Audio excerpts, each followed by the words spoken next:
మన పంటలు మన రైతులు వీళ్ళకి పట్టదు. నేను ఒక్కటే మాట మీకు మనవి చేస్తా ఉన్నా. కేంద్రంలో బీజేపీ 400 సీట్లు 370 సీట్లు గోవిందా ఏం వస్తలేవు. 200 కూడా దాటే పరిస్థితి లేదనేది మొత్తం యావత్ ప్రపంచం కోడైకూస్తా ఉన్నది. నేను మీకు ఒక మంచి మాట చెప్తా ఉన్నా. ఈసారి రాష్ట్రంలో ఇప్పుడు నేను ఎక్కడికి పోయినా ఇవాళ 6వ రోజు ఎక్కడికి పోయినా ఇదే పద్ధతిలో ప్రజలు బ్రహ్మరథం పడతా ఉన్నారు. దాదాపు 12 పార్లమెంట్ సీట్లు మనం గెలవబోతా ఉన్నాం.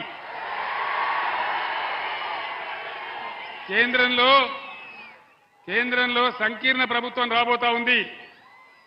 అప్పుడు ఏం జరుగుతుంది? మీరు నామాగారిని ఎంపీకి గెలిపిస్తే ఆ సంకీర్ణ ప్రభుత్వంలో నామాగారు కేంద్ర మంత్రి అవుతాడని మనం చేస్తా ఉన్నాం. అంత పెద్ద లాభం మనకు జరుగుతుంది.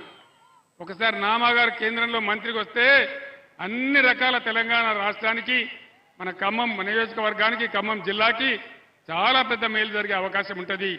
ఈ అవకాశం తీసుకోవాలని మిమ్మల్ని మనవి చేస్తా ఉన్నా. ఈ నరేంద్ర మోడీ దాడి నుంచి, ఈ చేతగాని చేవలేని కాంగ్రెస్ ప్రభుత్వం నుంచి మన గోదావరి రక్షించుకోవాలన్నా, కృష్ణా రక్షించుకోవాలన్నా, మన నిధులు మనం తెచ్చుకోవాలన్నా, మన హామీలు తెచ్చుకోవాలన్నా, మన హక్కులు సాధించుకోవాలన్నా ఖచ్చితంగా ఇలా బీఆర్ఎస్ అయితేనే పేగులు దిగేదాకా కొట్లాడుతుంది. ఆనాడు మీకు బాగా గుర్తుంది. నేను ఒక్కడిగా బయలుదేరిన నాడు ఎవ్వనికి నమ్మకం లేదు తెలంగాణ వస్తుందని. సరే, నేను ఆమరణ దీక్షకు పూనుకున్నా.